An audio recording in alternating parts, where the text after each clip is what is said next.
Okay, good morning. I'm Michael David Cobb Bowen, and I'm catching you early in the morning, and that's why my hair looks a mess. But I'm also a mad professor.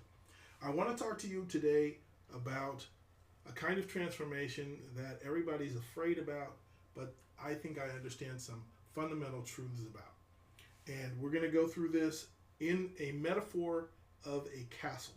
And I'm sure there's a lot of, George R. R. Martin or J.R.R. Tolkien fans. Whether or not you are, we all understand the medieval times in which we are protected in our castle by a moat. And it turns out that a moat is one of those 21st century paradigms that we talk about in terms of keeping our businesses safe. Because once you figured out a business, somebody with more money could come and take your business away from you. They may take your customers, they may take something about your intellectual property that is not perfectly secured, they may take your location, they may take any number of innovative things to get at your business. And what we have now is an opportunity which is unique because of technology, but it is not the technology. Now, I know that sounds ironic, but let's talk about artificial intelligence. What is artificial intelligence? Artificial intelligence is the ability of machines to do things that we didn't think machines could do. Okay? And that makes it a different kind of tool, which makes it a little weird and spooky for us to talk about it. We don't think about that when we say, I'm going to make a machine that will create memories and that people will talk about, but it won't be a person. Well, that's film. That's what we do with books. That's what we do with music. That's what we do with film. But we don't look at a camera, or we don't look at a French horn, or we don't look at a printed page and say, oh, it must be conscious. It must be conscious. It is a tool that we use to learn. That was the original idea behind motion pictures. They were supposed to revolutionize education. And whether we like it or not, they have. The question is it a good film? Is it a good book? Is it a good song? Is this something that should last in our consciousness? So we collaborate with tools, and we always have, to shape our human existence. But they don't have to be conscious, they don't have to be magical, and they don't necessarily have to take away our jobs. Music in elevators didn't take away anybody's job. It enhanced the job that we had, up to a point. Okay? So, and when the technology actually does replace a job, like a TV repairman or a milkman, we don't lament that because it happens slow enough in our society, and that's called diffusion. And we'll talk about diffusion a little bit, so that we're prepared for it. And there will always be holdouts like me. I think cars with stick shifts, manual transmissions, are superior to cars with automatic transmissions. That didn't change the fact that when I was a kid, I wanted my mother to buy that new Ford Granada with an automatic transmission. All right? So there is benefits to automation. There are, and we don't have to make a fetish of the fact that it helps us do intelligent jobs. I came of age in my business life, excuse me, as an intern at Xerox Corporation down here in El Segundo, California. And I went through 3 of them along with the MDA program because I was a little bit older undergraduate than the ordinary undergraduate. And so I did 3 of those terms, and I learned something very interesting watching management. Because at that time, all I wanted to do was get into corporate America and find out how it worked and be among these people. You know, I had this vision like LA Law. That's how I thought corporations worked. But I soon discovered that it was much more complex and nuanced than that. At any rate, As I left school and became a full-time employee, I was programmer analyst, and I discovered something fairly new, that even in this company that bought and sold computers and printers in the market, management, the leadership and the executives and the managers and the VPs, they all had the same attitude about computers. Yes, we are in the computer business, but I am an executive and I don't touch them. Ew. Get it away from me. Computers are for clerks and secretaries and receptionists and engineers, but not managers. So I had this idea that was, we're going to computerize everything that's computerizable. All right? And we were guided by something called the idea of human augmentation, which is something I've already mentioned, which is sometimes you are more effective at a tool or with a tool than you are without a tool. And you can turn that into competitive advantage. An example that you might use to keep in mind is, let's say I have a page of text here. All right. You're immediately drawn to the yellow parts of that text. It doesn't matter what was on that page. You have that evolutionary snap in your mind that allows you to calculate that very quickly. We have yet to build a robot that can catch a fly ball or that can hit a fastball. But we've been doing that all of our lives because it was to our evolutionary advantage to learn how to do hand-eye coordination. All right? And so that's one of the things that we can do. We can also find quick movement in our peripheral vision, which is tuned differently than in the center of our vision, which our color perception is more acute.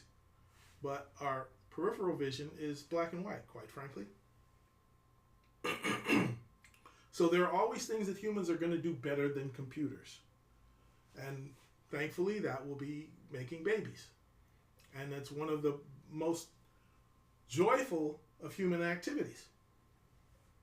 And so we will always be able to extract our joy from those things, like eating creme brulee or enjoying the warmth of the sun on our skin on a breezy summer day. Those are things that are always going to be human experiences, and sure, some engineer will figure out a way to do that in a computer system or computer simulation, or draw an animation of robots actually enjoying sitting in the sun, but that's not the same thing, okay? So let's understand with the strengths of human thinking when combined with the strengths of computer thinking, all right? Now, artificial intelligence is the surprising amount of stuff that we can figure out that computers can do that we didn't think they could do. We didn't think they could look at a film and tell us what's going on. We didn't think that they could take an image and do Photoshop of it.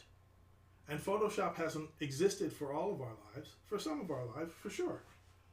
But taking red eye out of a photo, that's new. Only experts used to be able to do that. Now you can do that with your smartphone. Okay? Are we mad that dark rooms with chemicals have basically disappeared from our lives? Some of us, yes. All right? Some of us who learned how to process photographic negatives, but it has taken a long enough time, okay? And the Kodak company still exists, and there are still things for film that exists. So if I'm saying we can coexist with these intelligences, and it takes a long time for the new technologies to diffuse and replace human jobs, why are we all panicking? We're all panicking because we don't know exactly how it applies to us. So now I'm going to return to the moat. I'm going to return to the castle. The castle is the business that you have built over the years. And the shape of the moat is not a perfect donut. And nor is your castle a perfect square. And nor is it like any other castle in the realm. All right? That moat exists and gives us comfort in our place because it has survived the Battle of 2008. It survived the end of the world crisis in 2012. It survived in 2019 when nobody could fly around the world. Okay? And it survived the attempted escape of the princess in 2022. And each battle that it went through, it changed its shape a little bit. And some of it was changed by external forces, and some of it was changed by accident, and we didn't know it. But we know it's our moat. We know it keeps us safe. What is artificial intelligence going to do? And the answer is you have to build it around your moat. You have to build it around the processes that make your business your business. Wherever you are in your industry, whether you're in healthcare or aviation or film development or building surfboards, there's something that makes you different than everybody else. And guess what? That's the intelligences that you have applied to the processes that are disciplined into your business. And your customers will come up with ways to challenge you, and then you'll have to respond to that. And you'll succeed or fail, but then it changes the shape of the capabilities of your entire organization. Or it makes you more dependent on Susan in shipping, which is okay, because Susan wants to be here. Susan knows she's a part of this. It's her handprint on the wall that makes that wall different than any other wall in any other castle, and that's what we want to capture. Okay? We want to be able to get AI to say, let's customize the software that we have. Now, I'm going to jump back because I've left a subject alone that I started. And that starting subject was how managers used to think about computer systems in the 80s. And in the 80s, again, it was, I'm not going to touch this. I am the director of finance. All right, I'm the VP of finance at the group level. And I have all of these divisions that I have to consolidate their books and close. And you will work 60-hour weeks come week 3, because if we can't get those numbers in, then we're in trouble with the big boss. And that means we're going to be in trouble with Wall Street. And we cannot afford that, and so you will do the extra work. And I said, well, you know, they submit their budgets on a spreadsheet. Yes, no, but no, that's not from the mainframe. We don't trust the spreadsheet. I'm like, but I can add those. No, that's what TED and accounting does. I'm like, but I could literally do the consolidations in the touch of a button. It's just, but we have to check it twice. Okay? Why are you telling me all this? I'm the boss here. You're just a programmer. All right? Yes, boss. And then about three years later, a German company called SAP came in and they said, this is the accounting system you will use, and you will push this button and it will do the consolidations, and that's the way it will be. And everybody said, okay. We went away from building our own hand-built consolidation systems to using a very expensive and complicated accounting system built by a company in another country that we used to not like. And it was mind-bending to me. It was also mind-bending to me that Microsoft didn't do this in the early 90s. Be that as it may, we found out what we hated about doing on those 60-hour work weeks at the close of business and finance. Computers could do overnight, and sometimes within seconds. And so there was a revolution through the 90s of ERP integration. And everybody bought the ERP systems, Oracle Financials, PeopleSoft, SAP, Bond, And the same thing happened later on at the turn of the century with CRM, companies like Siebel and others that I don't remember. And then at some point, they all became software as a service. But the pricing model didn't change. So if you know where I'm going with this, raise your hand. SaaSpocalypse? SaaSpocalypse. And that's where I'm coming from, because I'm coming from the background of enterprise computer software. And I'm also coming from the background of somebody who really likes to go around and see how companies do their business. They're like, you're the Hyperion consultant. You do the S-based things. You're a database administrator. Why are you looking at our Moat? Because in some way, your P&L is a capture of your process. The way you account for the money that you spend here, there, and elsewhere is an expression, a very concrete expression of the processes of your business. Okay?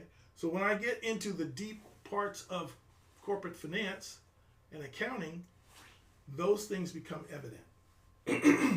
And they have years and years of accumulation and cruft and standards, and they reflect changes in the way that we've done them.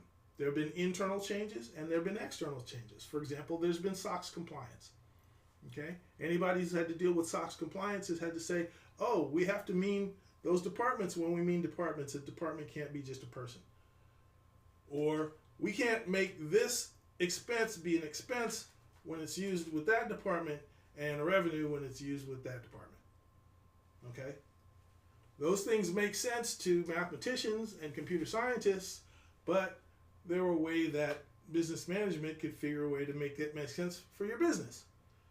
All I'm saying is that your particular process has a reason for what it's doing in all of that expresses itself in the shape of your business process. What is your business model, and how is it shaped as the moat that protects your castle? Your castle is all your assets, all your intelligences, all your people, all the effort they put into it, all the things they have survived, all the relationships they have made with customers, all the innovations they have made with products and services, and the trust and loyalty that you have amongst each other. That's real. And it's valuable. And you don't want to give that up. And what you have to do is trust in the process. Okay? And that is where you can say, well, maybe SAP wasn't right about that accounting thing. Or maybe, we had this shipping application. I'll give you an example of a company that I worked at, I consulted for in Atlanta. And this company made paper products.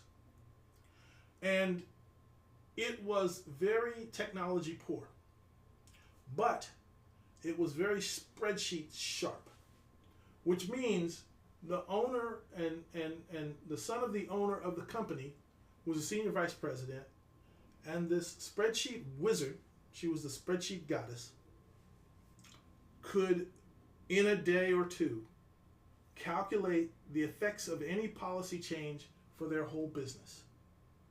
And he had instincts, and he understood what that was, but it wasn't until his instincts and his insights translated into accounting and costing, and then put into that spreadsheet by the spreadsheet goddess, that we could see what was the bottom line. Was that a good idea? And so we did that exercise. I was very fortunate to do this as one of the most important, valuable lessons that I ever learned. And none of his warehouse managers had computers. None of them. But they all understood the company policy, because that's the way we do. That's how we roll. This is how we do it. And so what do? Well, we discount freight for our best customers. And we touch grass. We want to make sure that we have contact with those best customers all the time. And that keeps them coming back for our product. And that's why they are our best product, our best customers. Now, almost nobody at that time did a customer P&L. Okay? We didn't have ideas about long-term value for customers. We weren't doing it. We weren't tracking whales like Vegas does. We were just saying, these are our best customers.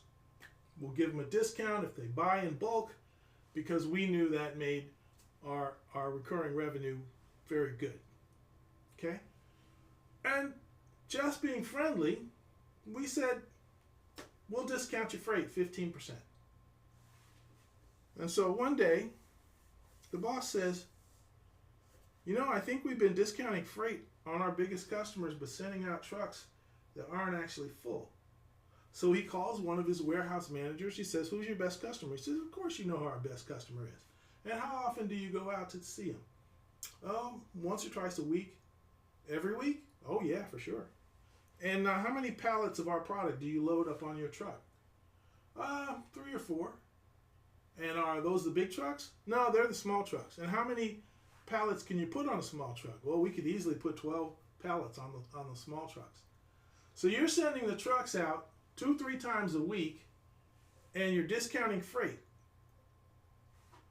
Now, some of you in shipping may understand that this is a horrible problem.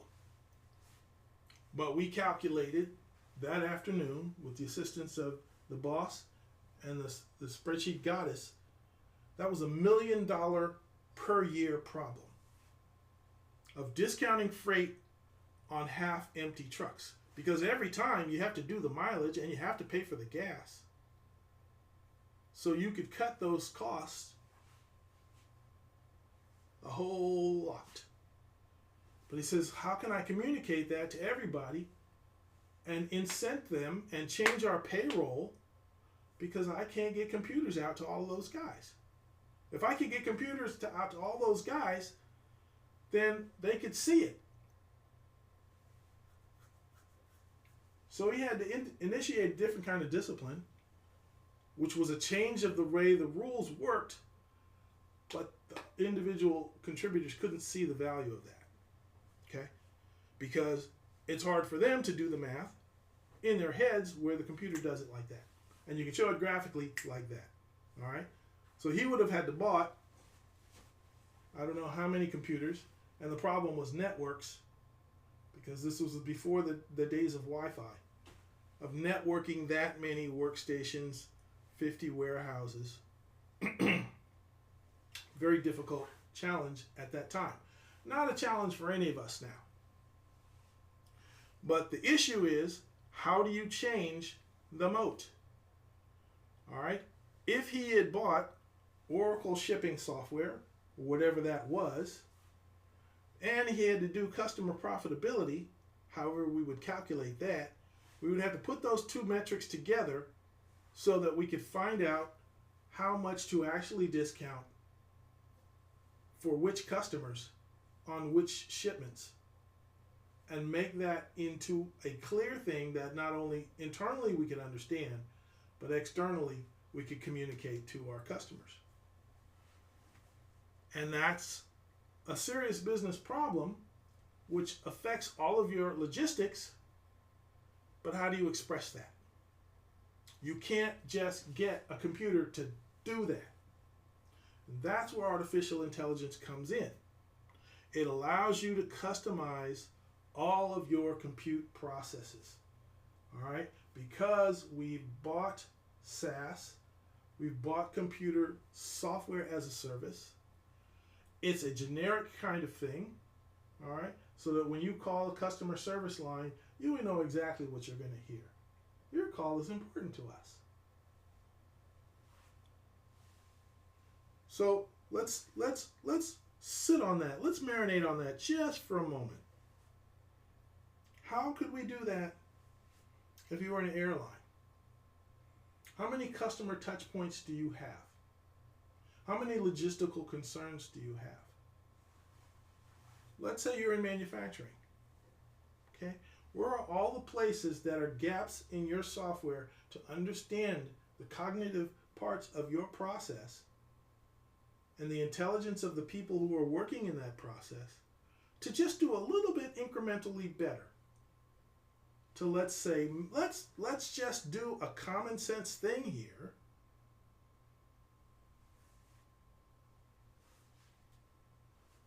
The possibilities are enormous.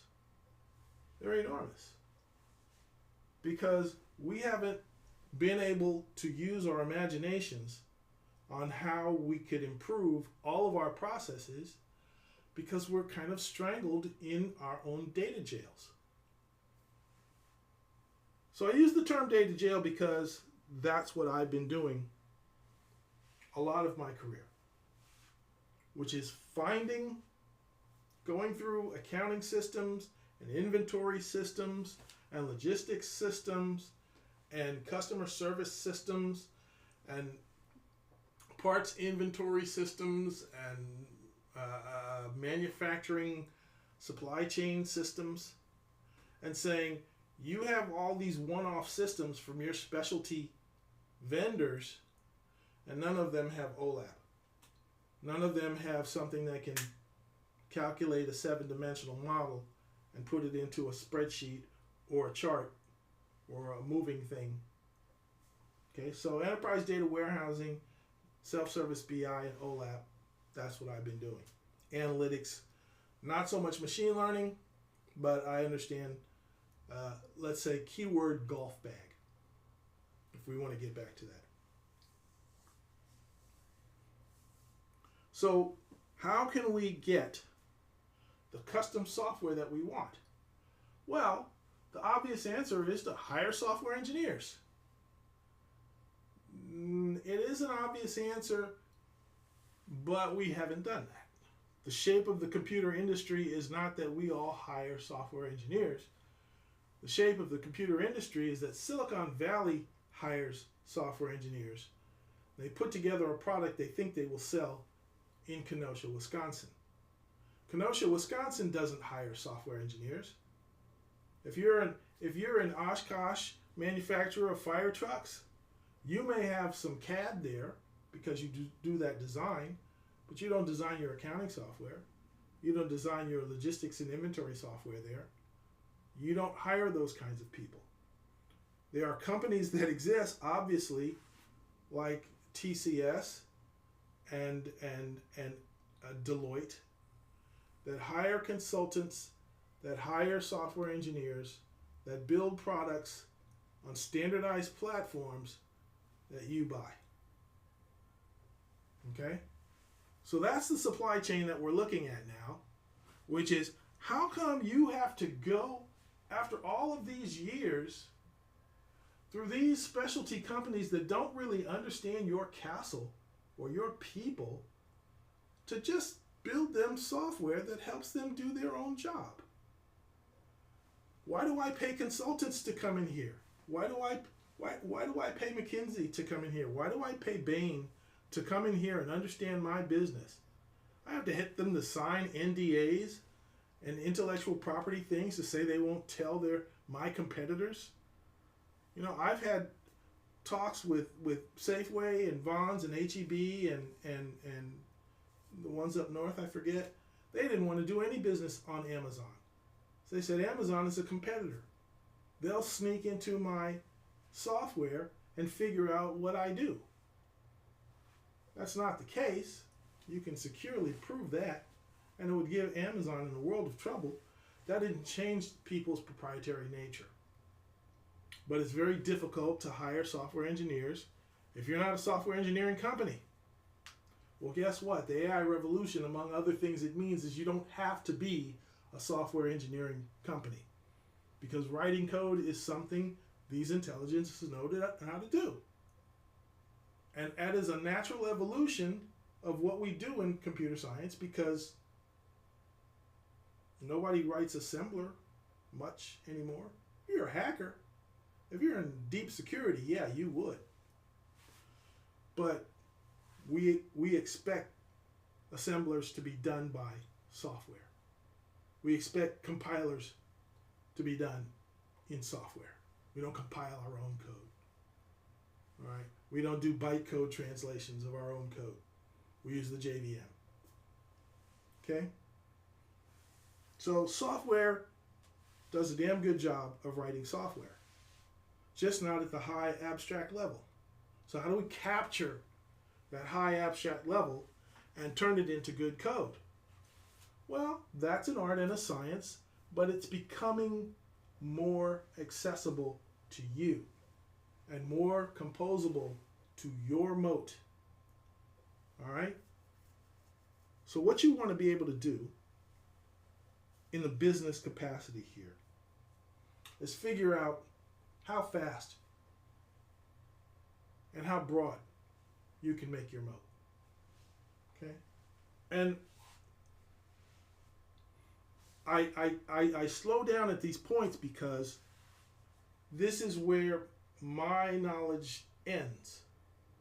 I can write all kinds of software things for all kinds of theoretical problems, but it's only when I get and talk to someone near the top of their organization that I understand the kinds of problems that a business is facing. These are entirely mysterious to us software engineers, to us data engineers, to us machine learning people. Okay? We don't know. And so we can't build for those. And then those companies that have built stuff like that, custom, they had their own software engineers, we don't know if those conform to the best practices of software engineering. Okay? That's the other side of the coin. What we want to do with AI is to understand what makes our business unique and what can computer machines calculate quickly, repetitively, without ceasing, all right, that assists us in our cognition. We want to be augmented. We want to know, all right? If you're an engineer on a train, that kind of engineer, there's no way that you get to touch the fire inside that boiler. The superheated steam would take all the skin off your hand. But you know how hot it is, and you know how that beast runs when it is too cool, when it's only 2,500 degrees, or when it's 3,700 degrees, all right, where there's a risk of explosion, all right? And you know all the things that you have to control that, because it's been designed that way, to run at a fine-tuned level. And it changes when the temperature changes, because water boils at a different level when you're at a different elevation. It changes when the grip on the rails is slick because of ice.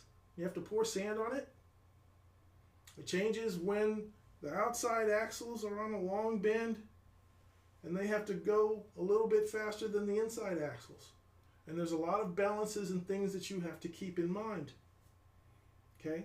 This is the case for all human-machine interactions. And so we have to learn how to do that with AI. And we have to learn how to do that with our business. Now, let's talk about agility. AI is going to offer us agility with speed, because describing a problem to an AI and then having it do software engineer stuff can be very rapid, scary rapid. And sometimes that's a direct advantage that you can just depend on. And sometimes it adds more scrutiny that you have to look at in the code. And there are different specialists within the industry of continuous deployment and integration that look at that problem specifically. And there's going to be a new evolution of that as AI advances. But the bottom line is, we can ask for customizations to our current code as soon as we say, oh, in the case of this customer that has these attributes, do this kind of thing. And then you can say, now back that off. Or do it for 30 days and tell us if it's a good idea or not. All right? We have that flexibility now once we have the agility built in our systems that allow us to make those kinds of customizations. All right. So knowing what kind of optimizations you have in your moat, in your critical path, in the special way that you guys do business, that's going to be the place where all the innovations can accrue. I'm going to stop talking now because I've done this without slides, and I've done this completely off the cuff. So that gives you an idea that I know what I'm talking about, even though I'm not making a formal presentation of this, and I need to shave, I need a little bit of haircut, and I am wearing actual pants. So this is Michael David Cobb Bowen, and you can see the value proposition that I'm giving and the way I would explain this to a new customer who's in a panic about what AI means. You have to be very specific to know what it means to your business, to the very specific ways you do business, and that it gives you agility in software development that you haven't had because you've been buying software off the shelf from very large vendors that you don't share your proprietary understanding of your business with. So it's going to give you that ability to accelerate and defend your company in that very particular way. And that's something no generalist is ever going to be able to figure out. I've been doing this for 30 years, and I don't know your business until I look at the very specific problems you are trying to solve and the ways that you do them. And my best example is pilots' union safety rules. If you're certified to fly a 747 International, Airbus A320 or 380 International, and you have a tour of engagement, a tour of duty, how much sleep are you supposed to get? And what can happen along the way that changes the very specific things that means? That's a very complex thing. It's a very complex thing. And I'll leave it at that. Anyway, talk to you later.